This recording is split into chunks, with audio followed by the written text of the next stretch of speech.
So, I know part of my journey is the desire that I want to be able to help people that are going through similar experiences or are going to in the future.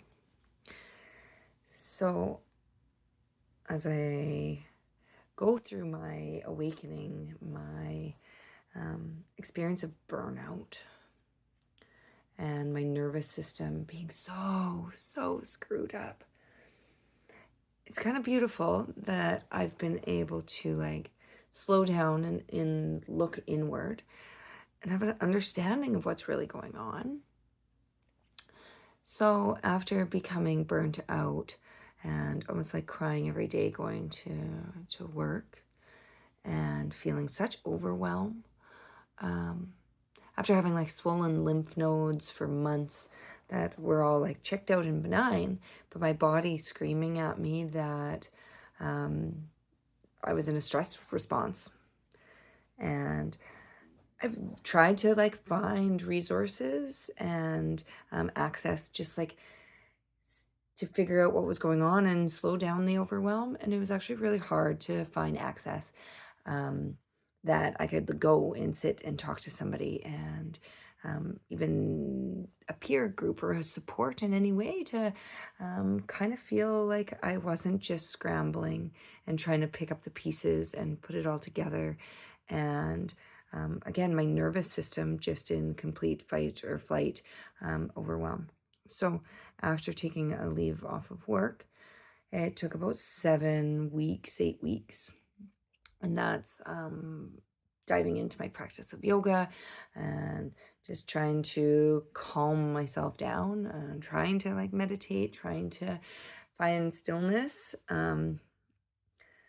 It took a long time for me to be like, oh, my nervous system finally like relaxed. I was also seeking acupuncture, the Chinese medicine and the flow of qi through the body along the different meridians is a interesting theory and technique, and I believe that that was actually very beneficial in some of my stored and blocked energy at the time. And so my nervous system restored into like normal regulation, and I anticipated going back to work into a different location, that it was going to be fine, that it was going to be okay.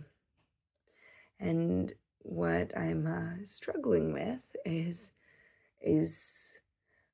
going into work, and I work in a high acuity nursing setting.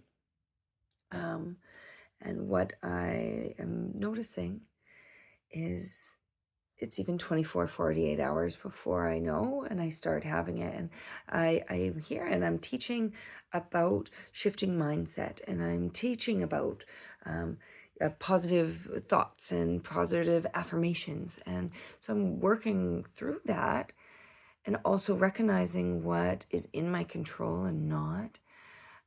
That some of the triggers are just not actually deactivated for me yet. And I hope that that does come with time. But I my nervous system, when it hears a phone ring, a bell go, anything, I recognize my breath gets shallow, my heart races, I feel overwhelmed.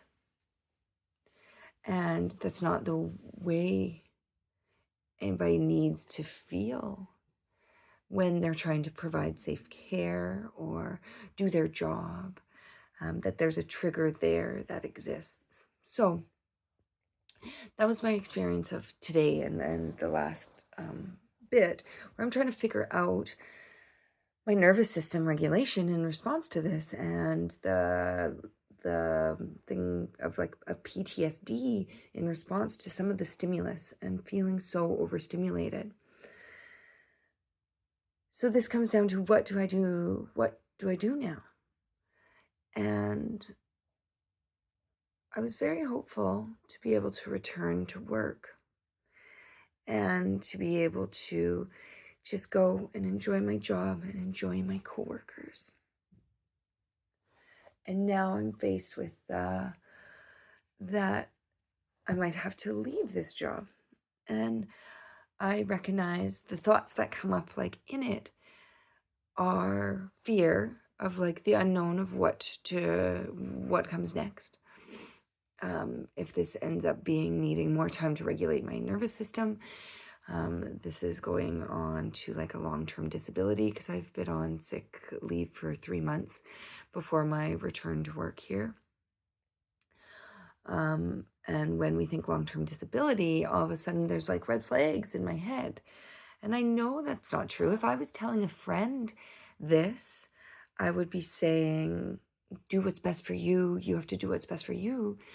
But it's the way our brains are programmed, and the things that are behind there. There's, what are other people going to think? Is this really disability? Am I, can I manage or do something different in regards to this? There's guilt and shame around it for me, and embarrassment. I feel like I let my like coworkers down again, even though, everybody does, that we say like, look out for you, you have to take care of yourself.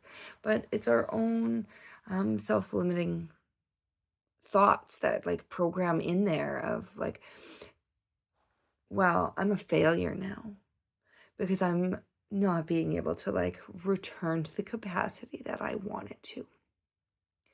That somebody's going to judge me for this because, oh, maybe summer's coming or something. Maybe she just needed more time off work or whatnot.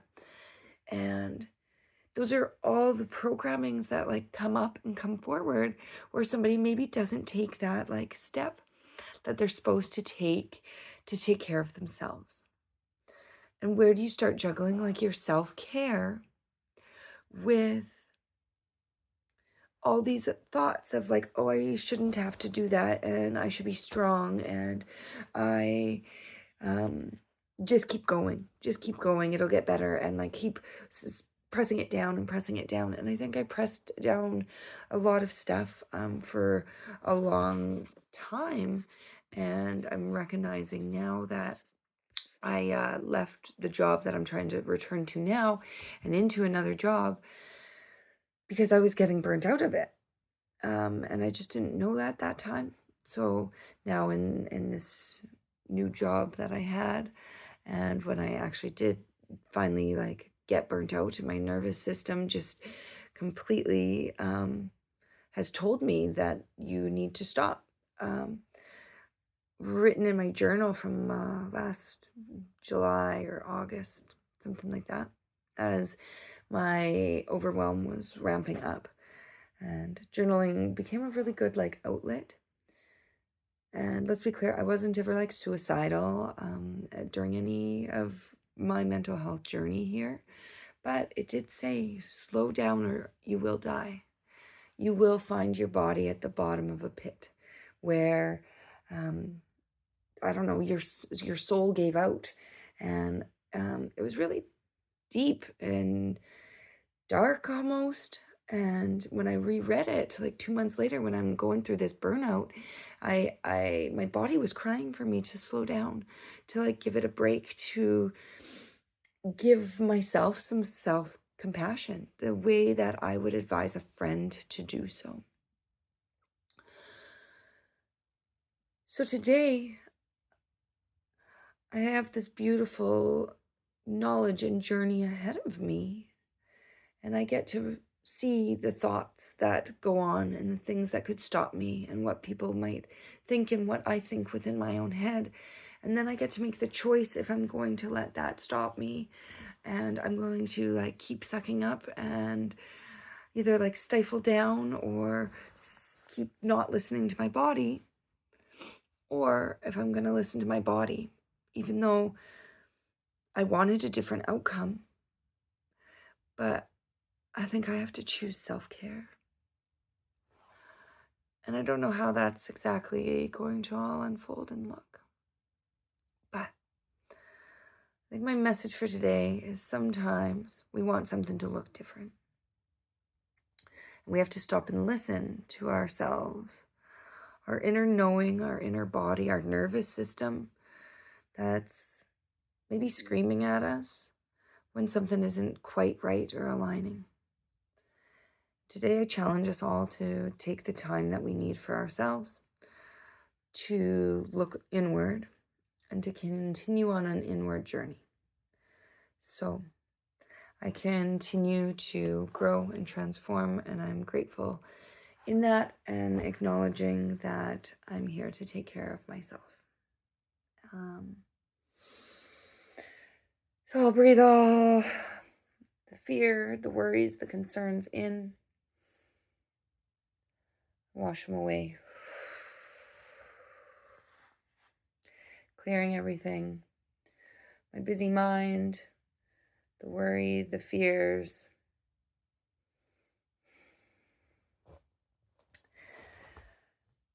Gather and send them away.